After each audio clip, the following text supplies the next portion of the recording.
Y en el país donde nunca pasa nada, pese a que ocurran temas de corrupción tan graves como el haber utilizado dinero ilegal para comprar firmas, para pagarle a gente, fíjense, a funcionarios públicos para que se salieran de sus empleos durante horario de trabajo en el gobierno de Nuevo León y se fueran a recolectar firmas para el Bronco. Entonces, en el país donde nunca pasa nada, pese a que Ciro Murayama, el presidente de la Comisión de Fiscalización del INE, lo declara tal y como se lo estoy diciendo a todos ustedes, dice que se investigó y todo el cuento, no le van a tocar un pelo a Jaime Rodríguez. Dicen que lo van a multar, sí, pues va a volver a agarrar el dinero de allí del gobierno de Nuevo León, porque ahora que se acabe el circo electoral va a regresar a ser gobernador. En el sitio de Aristegui Noticias está una entrevista que le hicieron a Ciro Murayama y dice, entre otras cosas, en esta entrevista que el levantamiento de las firmas del Bronco utilizó para él 3 esquemas de financiamiento con recursos ilegales. El primero fue el uso de servidores públicos que estaban en la nómina del gobierno del estado de Nuevo León para recabar firmas de apoyo. Estos servidores públicos, que pertenecen a 29 dependencias, en sus horarios de trabajo estuvieron dedicados a recabar firmas. Dice Ciro Murayama, nosotros lo que hicimos fue cruzar la base de datos con los auxiliares dados de alta por el propio aspirante ante el INE con el listado de trabajadores del estado y de ahí se encontraron 652 servidores públicos. El segundo fue la triangulación de recursos de procedencia ilícita para simular recursos lícitos, es decir, empresas mercantiles que transfirieron cantidades millonarias a ciudadanos para que ellos hicieran los donativos a la campaña del Bronco, ya que la ley establece que el financiamiento privado solo puede venir de los ciudadanos, no de empresas. De acuerdo con Ciro Murayama, de los 17,5 millones que recibió la Asociación del Bronco Viva la Independencia, 15 millones fueron donados por 82 ciudadanos, quienes reportaron aportaciones mayores a 100,000 pesos. Pudimos comprobar que parte de estas personas no tienen ingresos que puedan hacer donativos de 230,000 pesos porque su ingreso era de 9,000 pesos mensuales. Entonces les llegaban 230 o 235,000 pesos y los depositaban al siguiente día. De tal manera que era una especie de triangulación, para ocultar el dinero que salió de una empresa mercantil. Ciro Murayama dijo que este acto tiene que ver con una trama de financiamiento ilegal y opaco y que el INE descubrió empresas que pagaron dinero a las personas que recabaron las firmas. No es ilegal recibir pago, lo que es incorrecto es que no se haya avisado a la autoridad, por eso digo que es opaco. ¿Y quién les pagó? Pues otras empresas mercantiles, de tal manera que lo que estamos viendo es un origen ilegal por ser una empresa mercantil y opaco por no ser reportado por una autoridad electoral.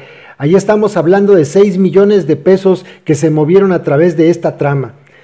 Pese a todas estas irregularidades, Ciro Murayama dice que el INE no puede retirarle la candidatura al Bronco y que de acuerdo con la ley lo más que puede hacer es cobrarle una multa de 739,000 pesos y se acabó.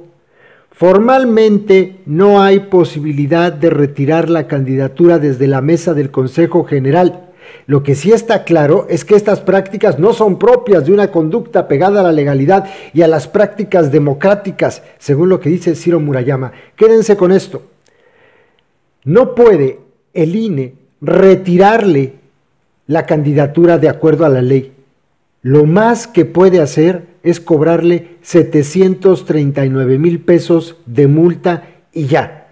Y ya estuvo hablando el Bronco el día de hoy en un videito que les voy a colocar a continuación sobre esto, pero también otro video que publicaron desde el mes de marzo, donde su vocero, desde el 29 de marzo, el vocero se apellida Náñez, sí, Javier Náñez se apellida así, explica que desde marzo lo vienen calumniando con esto. Pues bueno, ya se investigó y no son calumnias, es la verdad. Les dejo los dos videos, el del Bronco y el del vocero o su abogado, no sé qué cosa sea de él, donde explica que desde el mes de marzo ya estaban, según esto con el diario Reforma, tratando de obstaculizar al Bronco. Resulta que al final fue cierto, pero pese a todo esto no se le puede retirar la candidatura al Bronco. Ese es el sistema electoral mexicano. Viva el circo electoral, disfruten la farsa.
El INE no está diciendo la verdad porque ha denigrado mi posibilidad. Nosotros no triangulamos. La ley dice que una empresa no puede aportar a una campaña. Quienes aportaron a mi campaña son empresas a través de su dueño. Eso no es triangular. Nosotros no estamos triangulando nada. Es dinero privado nuestro. ¿Por qué no fiscalizan al PRI, al PAN y a Morena que le dan dinero público? ¿Por qué están jode y jode conmigo? ¿Cuál es el plan? ¿Tienen miedo? Es temor. Quizás porque los consejeros son puestos por los partidos políticos y están presionados por los partidos políticos. Yo les voy a demostrar de nuevo que no tienen razón.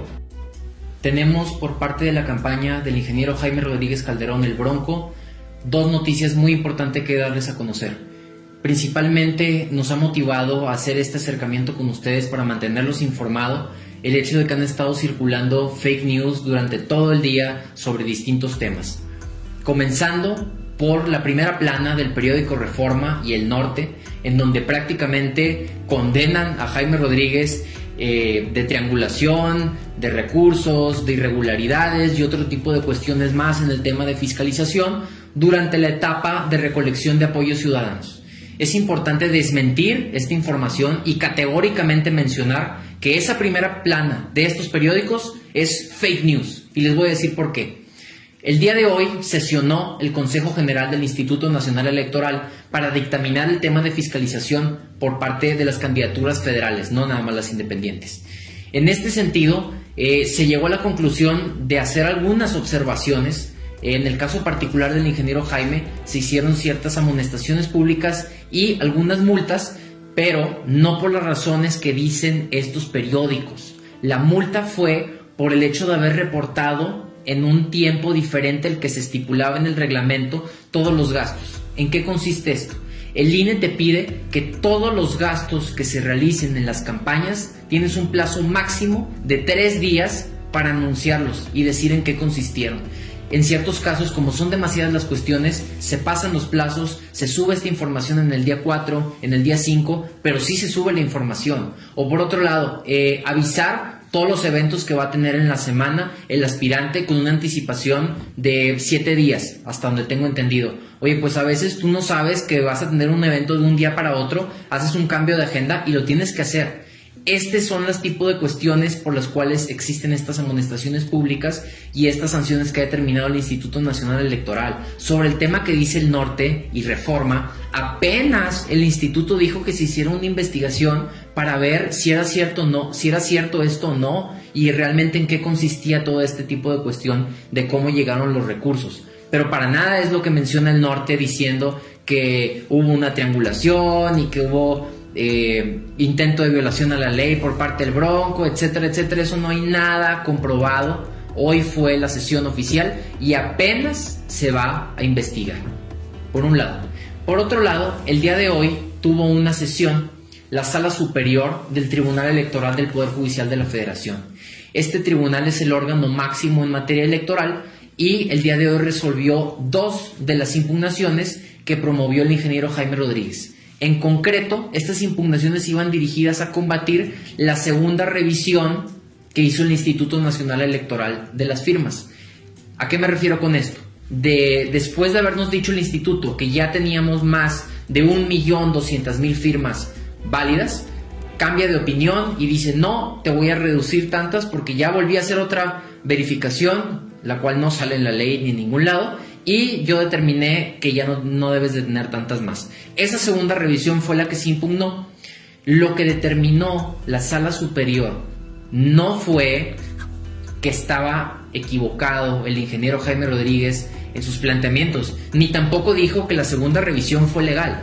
Lo único que dijo la Sala Superior fue que ese acuerdo que se impugnó no tenía un carácter definitivo y que el acuerdo que se debía de impugnar es uno que estaremos impugnando en los siguientes días. Es decir, la Sala Superior no entró al fondo de este asunto, no ha determinado ni que la revisión que hizo el INE de firmas es válida, ni tampoco ha determinado que no es válida. Simplemente refirió que el acto a impugnarse debió de ser uno diferente al que en ese momento se impugnó. Entonces, esta situación deja en un estado de neutralidad al ingeniero Jaime Rodríguez y a la candidatura, porque no ha dado luz, entrando al fondo del estudio, de si esta revisión fue legal o si esta revisión no fue legal. nosotros vamos a promover esta impugnación, ya que la Sala Superior determinó que este acto no había sido definitivo, para que ahora sí entre al fondo del estudio. ¿Por qué promovimos esta impugnación si de acuerdo a la sala este acto todavía no había sido definitivo? Bueno, existen precedentes de otros tribunales electorales donde se había determinado que esta revisión sí era un acto definitivo y donde sí le entraron al fondo del estudio. Hablo particularmente del caso de la Sala Regional Monterrey del Tribunal Electoral, en donde sí entró al fondo del estudio de este mismo acto en el caso de diputados federales. Entonces, como no existían precedentes todavía por parte de la Sala Superior de esta segunda revisión y de si era o no un acto definitivo, se decide impugnar para efectos de que la Sala Superior determine si este fue el primer acto, el acto definitivo, que entre al estudio y determine lo conducente. Si no es, que diga que no es, para nosotros posteriormente promover una impugnación y que ahora sí entre al fondo del estudio, porque nosotros, de no haber impugnado este acto, corríamos el riesgo de que la sala dijera: ya debiste haber impugnado ese acto de la segunda revisión y como no lo impugnaste,